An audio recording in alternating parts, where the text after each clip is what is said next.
తలగాయం అనేది తలకు సంబంధించింది కాబట్టి దీన్ని మనము ట్రామాటిక్ బ్రెయిన్ ఇంజరీ అంటాం.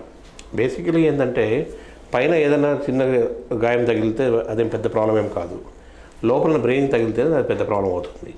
సో బ్రెయిన్ ఇంజరీస్ని అదే ఇట్లా గాయాల వల్ల చిన్న బ్రెయిన్ ఇంజరీని మనము ట్రామాటిక్ బ్రెయిన్ ఇంజరీ అంటాం. ట్రామా అంటే దెబ్బ తాకడం. సో కామనెస్ట్ కాజ్ ఏది అంటే ఫాల్, కింద పడిపోవడము, తలకు దెబ్బ తాకడము, లేకపోతే రోడ్ ట్రాఫిక్ యాక్సిడెంట్స్, అది మోస్ట్ కామన్. సో ఇట్లాంటి హై వెలాసిటీ ఇంజరీస్లో తలకు చాలా ఎక్కువ దెబ్బ తాకవచ్చు. ఆ పెద్ద దెబ్బ తాకినప్పుడు లోపల ఉన్న బ్రెయిన్ కూడా డ్యామేజ్ కావచ్చు.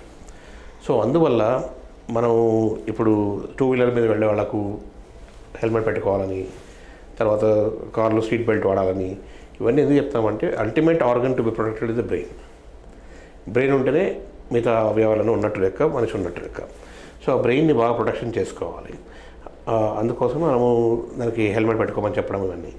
సో ఒకసారి నేను చెప్పినట్టు బ్రెయిన్ ఒకసారి డ్యామేజ్ అయిందనుకోండి, దాని రీజనరేషన్ కెపాసిటీ లేదు, దాని healing is very very difficult అనమాట. కొత్త కనెక్షన్స్ ఫామ్ కావడము, కోల్పోయిన ఫంక్షన్ మళ్ళీ తిరిగి రావడం చాలా ఇబ్బందికరమైన పరిస్థితి. సో అందుకోసం the best treatment for head injury is prevention.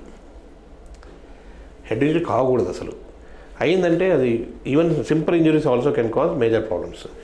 ఎందుకు మేజర్ ప్రాబ్లమ్స్ అంటామంటే బ్రెయిన్ ఇంజరీ వల్ల మనకు చెయ్యి ఒకలో పారలైసిస్ లాగా రావడం కానీ, స్పీచ్ ఏరియాకి ఏమైనా డ్యామేజ్ అయితే స్పీచ్ వెళ్ళిపోవడం కానీ, ఇది గ్రాస్గా ఉంటుందన్నమాట. సటిల్గా కొన్ని ఉంటాయి.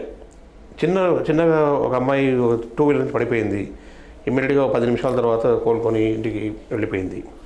ఆ తర్వాత ఏమైంది, ఆ అమ్మాయికి అప్పుడప్పుడు హెడేక్స్ రావడము, తర్వాత మధ్యలో మర్చిపోవడము, మతిమరుపు రావడము, తర్వాత బిహేవియరల్ చేంజెస్ అంటే సడన్గా ఎక్కువ యాంగర్ రావడము, ఇవన్నీ కూడా సమస్యలు వస్తాయి. దీన్ని simple head injuries or minor head injuries. Minor head ఇంజరీస్లోనే, మైనర్ హెడ్ ఇంజరీస్ మీన్స్ స్కాన్లో మనం స్కాన్ తీస్తే స్కాన్ నార్మల్గా కనిపిస్తుంది, కానీ పేషెంట్కి ఏమో నెక్స్ట్ 1 to 2 years వరకు కూడా హెడేక్స్ రావచ్చు, గిడ్నెస్ రావచ్చు, తర్వాత బిహేవియరల్ చేంజెస్ రావచ్చు, మతిమరుపు రావచ్చు, మెమరీ చేంజెస్ రావచ్చు. ఇవన్నీ కూడా సైకలాజికల్ ఇబ్బందులు కూడా రావచ్చు. ఈవెన్ మైనర్ హెడ్ ఇంజరీస్ ఇవన్నీ జరుగుతున్నప్పుడు మేజర్ హెడ్ ఇంజరీస్ ఎక్కడైతే చాలా సివియర్ బ్రెయిన్ డ్యామేజ్ ఉంటుందో అక్కడ even death can happen. So అందువల్ల మనం దాన్ని ప్రివెంట్ చేయాలి.